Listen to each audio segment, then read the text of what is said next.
We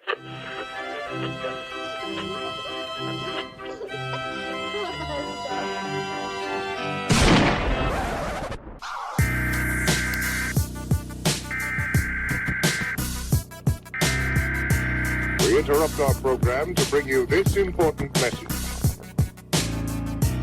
You're listening to Carousel Sniper Victim, a Dead Glass Design production, with your host, Sean Jeffrey.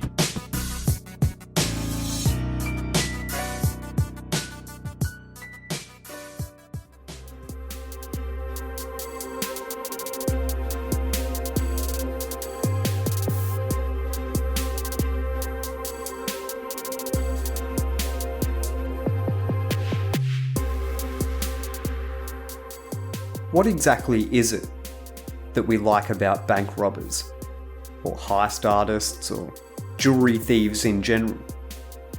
Partly I imagine it's their outsiderness. They don't obey the rules that the rest of us obey. They don't hold down boring jobs, they don't have to sit at desks all day sucking up and kissing their boss's ass. We admire their go-getter attitudes, their freelance, unhooked lives. Bank robbers are pure capitalists, smashing through the social rules and conventions in their efficient pursuit of a new lucrative market. We also admire their efficiency, their competence, and their cool, calm minds under pressure.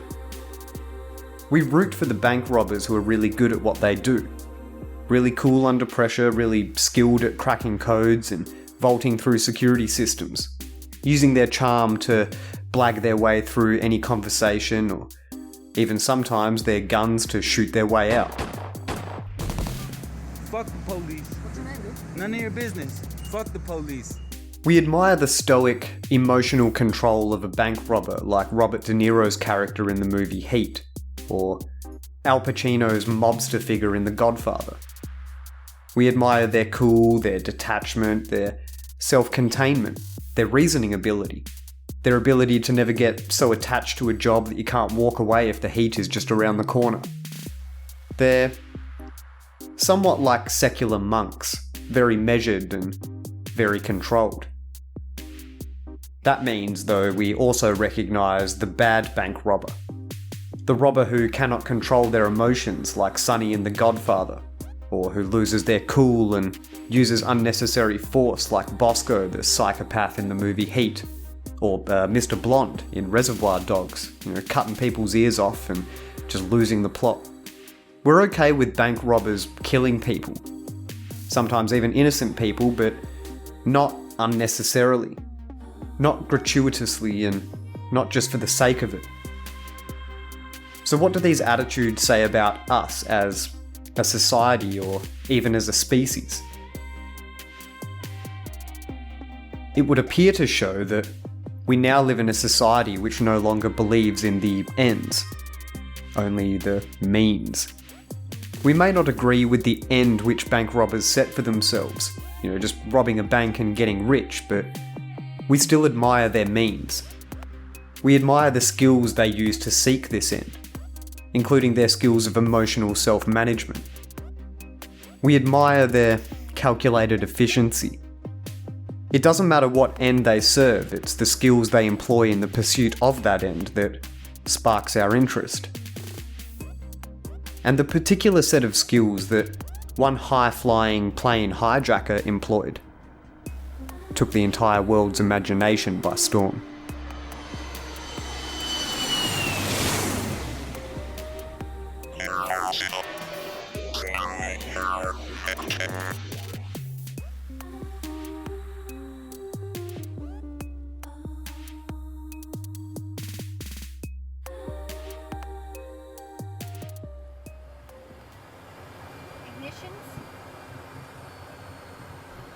Normal.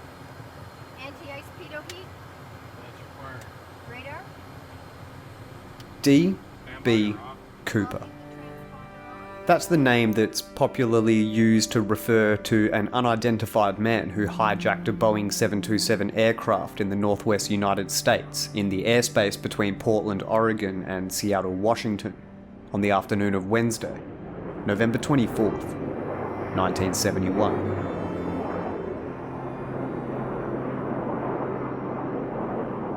On that Thanksgiving Eve of November 24th, 1971, a middle-aged man carrying a black attaché case approached the flight counter of Northwest Orient Airlines at Portland International Airport.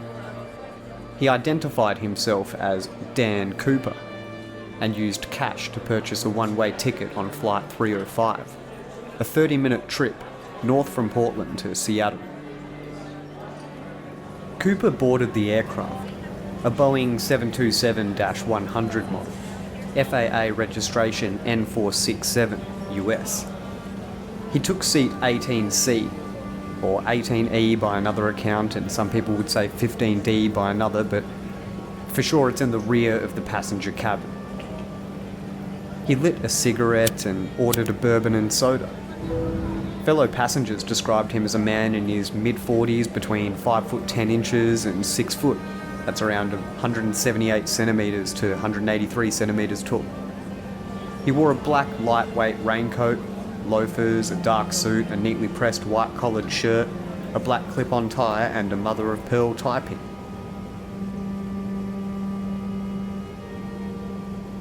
Flight 305 was from Washington, D.C. to Seattle, with stops in Minneapolis, Great Falls, Missoula, Spokane, and Portland, which is where Dan Cooper would board. The aircraft was approximately one-third full when it left Portland on schedule at 2:50 p.m. Pacific Standard Time.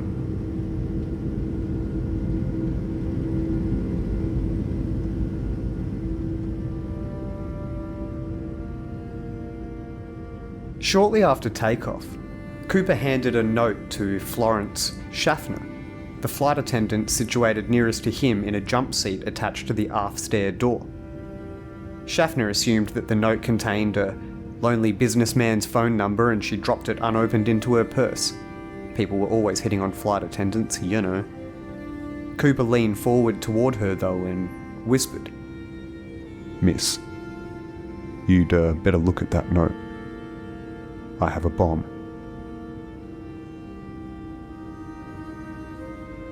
The note was printed in neat, all-capital letters with a felt-tip pen.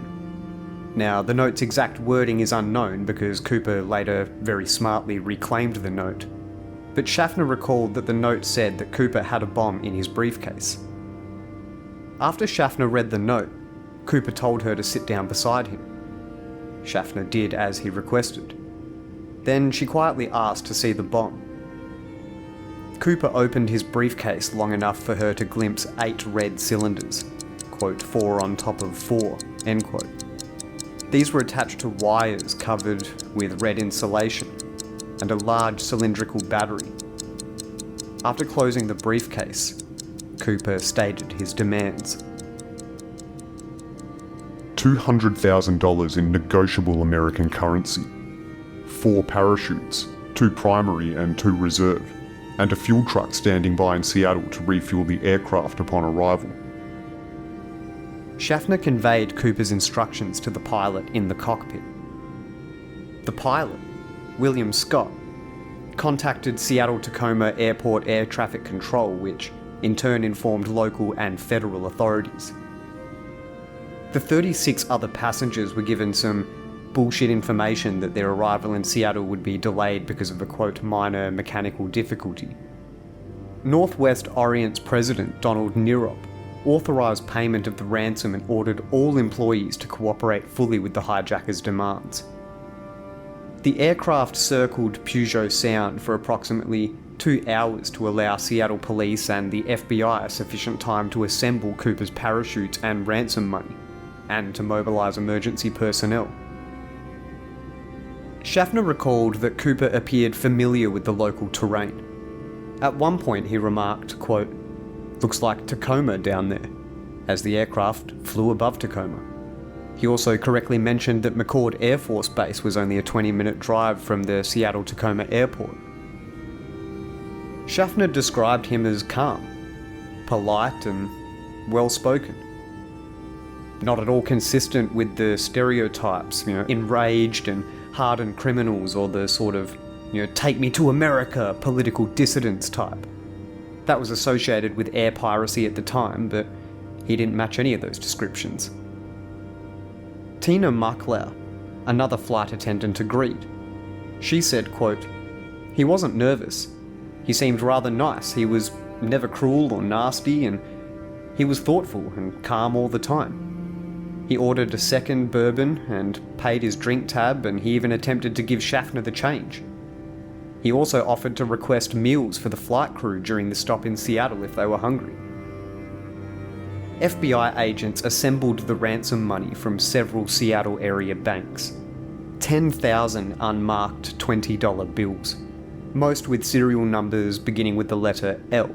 This indicated that they'd been issued by the Federal Reserve Bank of San Francisco, and most of the notes were from the 1963A or 1969 series of banknotes, so they were traceable. They also made a microfilm photograph of each serial number. Cooper was offered some military-issue parachutes, but he rejected them, instead demanding civilian parachutes with manually operated ripcords. Seattle police managed to obtain some of these from a local skydiving school. At 5:24 p.m. Pacific Standard Time, Cooper was informed that his demands had been met. And a few minutes later, at 5:39, the aircraft landed at Seattle-Tacoma Airport.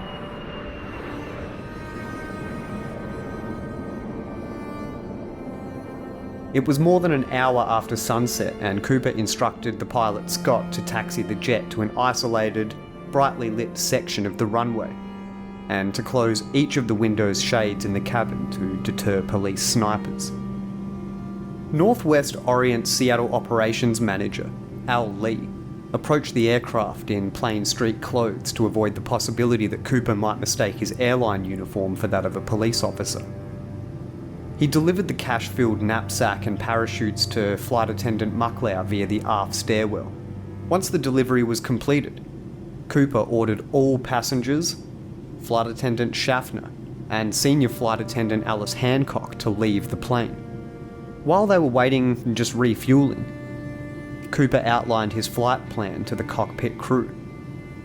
A southeast course towards Mexico City, at the minimum airspeed possible without stalling the aircraft, which is approximately 100 knots, or 185 kilometers, or 115 miles per hour. He also asked them to maintain a maximum altitude of 10,000 feet, or 300 meters.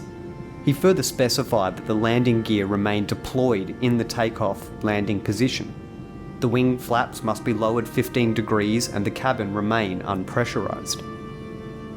Co-pilot William Radajak informed Cooper that the aircraft's range was limited to approximately 1,000 miles, or 1,600 kilometers. Under the specified flight configuration, this meant that a second refueling would be necessary before they could enter Mexico. Cooper and the crew discussed their options, and they agreed on Reno in Nevada as the refueling stop. With the plane's rear exit door open and its staircase extended, Cooper directed the pilot to take off. Northwest's Home Office objected though on the grounds that it was way too unsafe to take off with the aft staircase still deployed, but Cooper countered that it was indeed safe, but he wouldn't argue the point. He decided that he would lower the stairs once they were airborne. An FAA official requested a face-to-face meeting with Cooper aboard the aircraft, but this was denied. The refueling process was delayed because of a vapor lock in the fuel tank truck's pumping mechanism, and Cooper became somewhat suspicious, but he allowed a replacement tanker truck to continue the refueling, and then a third after the second truck ran dry. At approximately 7:40 p.m, the Boeing 727 took off with only 5 people on board. They were Cooper, pilot Scott, flight attendant Mucklow, co-pilot Radajak, and a flight engineer H.E. Anderson.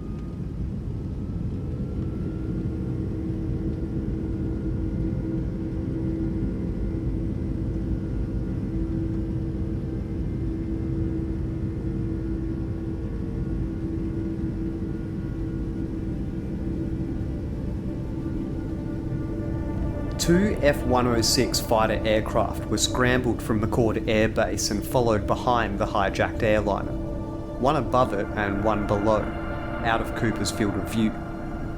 However, the fighter jets were unable to maintain such a low level of airspeed and were forced to sort of circle the plane. A Lockheed T-33 trainer was also diverted from an unrelated Air National Guard mission and began shadowing the 727 before it too ran low on fuel and had to turn back near the Oregon-California state line. After takeoff, Cooper told flight attendant Mucklow to join the rest of the crew in the cockpit and remain there with the door closed. As she complied, Mucklow observed Cooper tying something around his waist. At approximately 8 PM, a warning light now flashed in the cockpit indicating that the aft air stair apparatus had been activated. The crew offered assistance via the aircraft intercom, but they were politely refused. The crew soon noticed a subjective change of air pressure as well, which indicated that the aft door was now fully open. And then at approximately 8:13 PM, the aircraft's tail section sustained a sudden upward movement, significant enough to require trimming of the wing's ailerons to bring the plane back to a level flight. Around 2 hours later, at approximately 10:15 PM, the aircraft's aft air stair was still deployed when Scott and Radajak landed the 727 at Reno Airport in Nevada.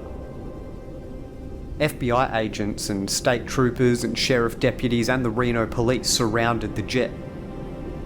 They soon quickly stormed the hijacked plane and found nothing. Cooper was gone.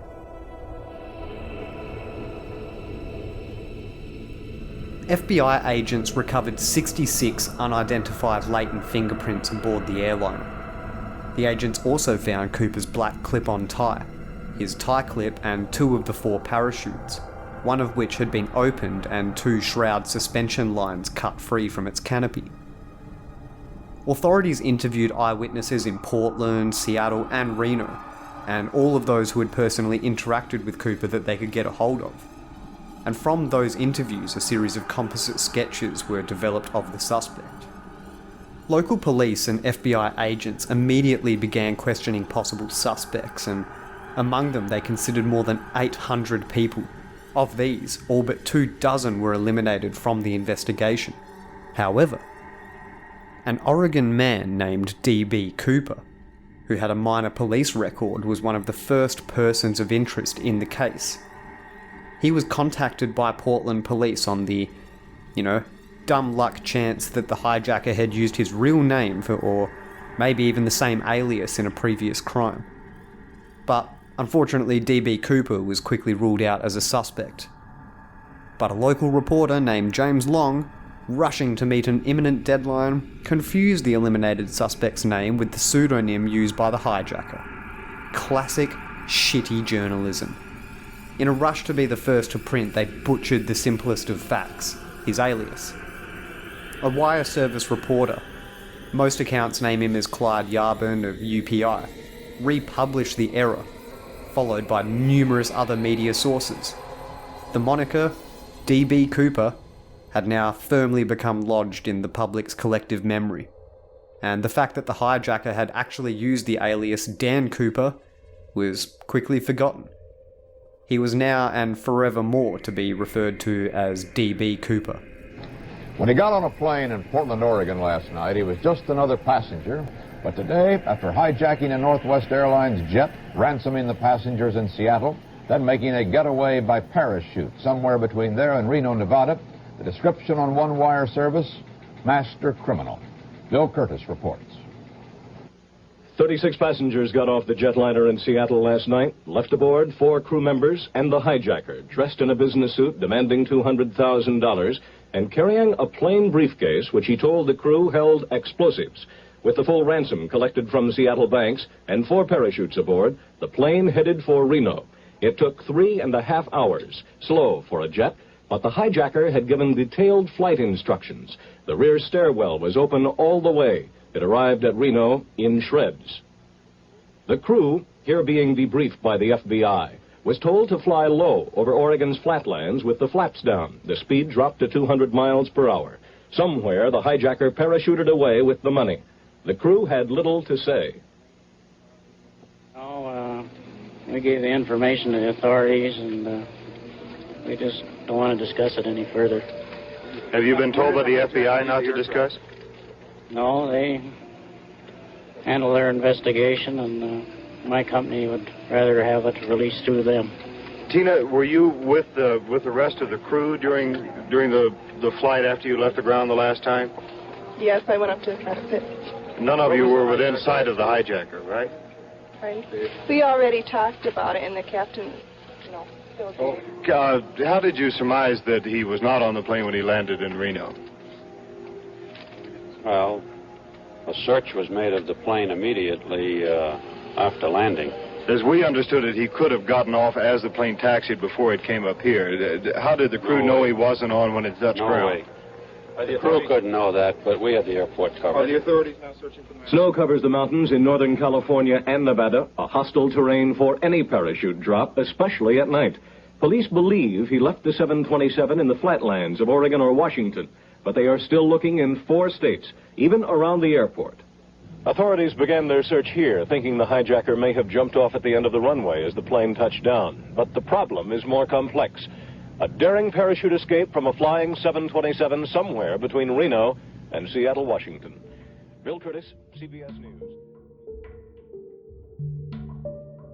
A precise search area was difficult to define, as even the smallest differences in estimates of the aircraft speed or the environmental conditions along the flight path, which, vary significantly by location and altitude, could change Cooper's projected landing point quite considerably. An important variable would be the length of time that he remained in freefall before pulling his ripcord, if he indeed did succeed in opening a parachute at all. Neither of the Air Force fighter pilots that were following saw anything exit the airliner, either visually or on radar, nor did they see a parachute open. But at night, with extremely limited visibility and cloud cover obscuring any ground lighting below, an airborne human figure which was clad entirely in black clothing would be quite easy to just completely miss. The other pilot, the T-33 pilots, they never even made visual contact with the 727 at all, so they're fuck all help. In an experimental recreation though, Scott piloted the aircraft used in the hijacking in the same flight configuration. FBI agents pushing a 200-pound, 91-kilo sled out of the open aft air stair were able to reproduce the upward motion of the tail section described by the flight crew at 8:13 p.m. Based on this experiment, it was concluded that 8:13 p.m. was the most likely jump time. At that moment, the aircraft would have been flying through a heavy rainstorm over the Lewis River in southwestern Washington. The first initial extrapolations placed Cooper's landing zone within an area on the southernmost outreach of Mount St. Helens, a few miles southeast of Ariel, Washington, near Lake Merwin. Search efforts focused on Clark and Cowlitz counties, encompassing the terrain immediately south and north respectively of the Lewis River in southwest Washington. FBI agents and sheriff deputies from those counties searched large areas of the mountainous wilderness on foot and by helicopter. Door-to-door searches of local farmhouses were also carried out. Other search parties ran patrol boats along Lake Merwin and Yale Lake, the reservoir immediately to its east. No trace of Cooper, nor any of the equipment presumed to have left the aircraft with him, was found. The FBI also coordinated an aerial search using fixed-wing aircraft and helicopters from the Oregon Army National Guard along the entire flight path. Although numerous broken treetops and several pieces of plastic and other objects maybe resembling parachute canopies were sighted and even investigated, but nothing relevant to the hijacking was found. Electronic Explorations Company, a marine salvage firm, used a submarine to search the 200-foot or 61-metre depths of Lake Merwin. 2 local women stumbled upon a skeleton in an abandoned structure in Clark County, but this was later identified as the remains of a female teenager who had been abducted and murdered several weeks before. Ultimately, the entire search operation, arguably the most extensive and intensive in United States history, uncovered no significant material evidence related to the hijacking. In the wake of multiple copycat hijackings in 1972, the FAA required that all Boeing 727 aircraft be fitted with a device, which was actually later dubbed the Cooper vane. This prevents lowering of the aft air stairs during flight. As a direct result of the hijacking as well, the installation of peepholes was mandated in all cockpit doors. This makes it possible for the cockpit crew to observe people in the passenger cabin without having to open the cockpit door. In late April 2013, Earl Cossey, the owner of the skydiving school that furnished the 4 parachutes that were given to Cooper, was found dead in his home in Woodinville, a suburb of Seattle. His death was ruled a homicide due to blunt force trauma to the head. The perpetrator remains unknown. Some commenters alleged possible links to the Cooper case, but authorities responded that they have no reason to believe that any such links exist. Woodinville officials later announced that burglary was most likely the motive for the crime. In the 45 plus years since the hijacking took place, no trace of Cooper's body has been found. This has fueled speculation that he did survive the jump. The case captivated the public's attention and its imagination. Hundreds of theories, including some pretty bizarre ones about Cooper's identity and the whereabouts of his ransom money, have emerged over the many years since. In 1980, a young boy digging in the sand north of Portland unearthed bundles of cash that matched the serial numbers of Cooper's ransom money, and that just resulted in the cult status surrounding Cooper to grow even more, but the mystery still remained. The FBI says it's closing the case on one of the greatest mysteries of the 1970s. A man using the alias D.B. Cooper hijacked a plane back in 1971. When it landed in Seattle, Cooper exchanged the flight's passengers for ransom money and parachutes and kept several crew members on board before taking off again. Cooper later jumped out of that plane and was never seen again. Tonight, federal investigators announced that they have exhaustively reviewed all credible leads during their 45-year investigation. CBS 13's Adrian Moore is getting answers in the newsroom tonight. The fascination with Cooper has survived, I don't think because of the FBI investigation, but because he was able to do something that not only captured the public imagination, but also maintained a sense of mystery in the world. In July of 2016, after one of the longest and most exhaustive investigations in the FBI's history, they admitted defeat. Quote, "During the course of the 45-year hijacking investigation, the FBI exhaustively reviewed all credible leads, coordinated between multiple field officers to conduct searches, collected all available evidence, and interviewed all identified witnesses. Although the FBI appreciates the immense number of tips provided by members of the public, just none to date have resulted in a definitive identification of the hijacker." End quote. An FBI spokeswoman said in an email to the Republic paper that the Bureau will not investigate the case further unless someone produces the parachute or the money taken during the crime. She declined to comment on anything further. She said agents have received a huge number of tips, but no definitive identification of the hijacker. So, what does all this information lead us to conclude? Nothing. The legend grows. Until someone can offer some definitive proof to what really happened to D.B. Cooper, or Dan Cooper, like a story with no final closing chapter, the mystery of D.B. Cooper will continue to grow. However, what I feel is more interesting than the fact that he's never been identified, is the amount of cult status that surrounds him.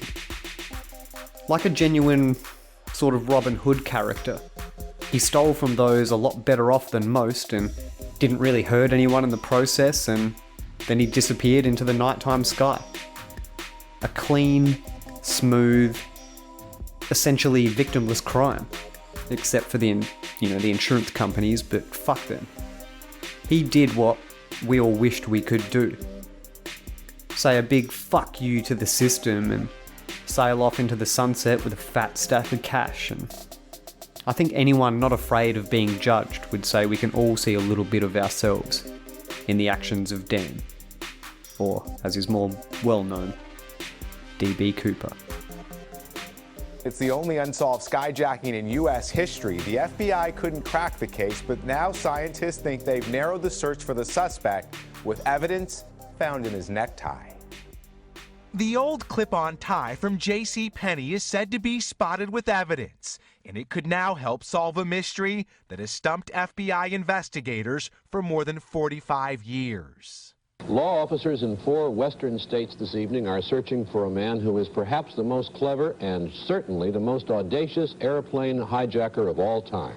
The tie belongs to the man dubbed D.B. Cooper, the legendary skyjacker who parachuted out of a passenger plane in 1971 with a bag full of cash. What we've done is we've taken Cooper down from being one of millions of people in the United States down to just a handful of maybe 1,000 people. A group of scientists calling themselves amateur sleuths were given rare access to evidence by the FBI and have identified more than 100,000 particles of rare earth elements coating D.B. Cooper's tie. Names like strontium and yttrium and cerium. The periodical table of clues, say scientists, suggests Cooper had access to a manufacturing company that made airplanes, like the one he jumped from. Perhaps a company with a connection to Boeing. We're not exactly sure if he worked at Boeing, but we think potentially a supplier. D.B. Cooper was 43 when we first heard his name. 47 miles away from where he fell down to his fame. But he told me that the hardest part wasn't really jumping out of the plane. It was spending the night watching them lights shine through the pouring rain. They had a manhunt that next morning like nothing I had ever seen. I was only 8 years old at the time, watching on the TV screen. They were saying he was never gonna make it now. Now the daylight had set in. But later that night, they were shining a light down on the mountain again. Not far away from the city of roses, they all watched those lights up through the rain. For D.B. Cooper.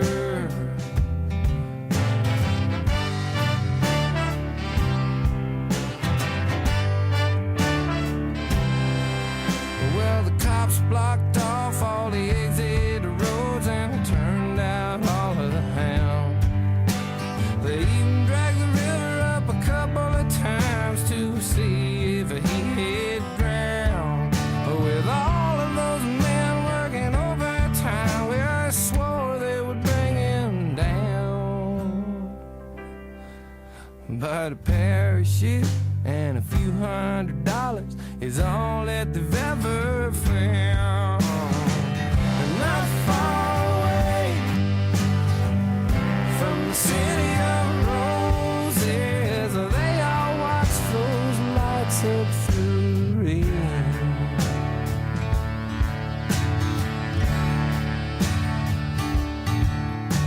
Now some people say that he died up there somewhere in the rain and the wind. Other people say that he got away, but then his girlfriend did.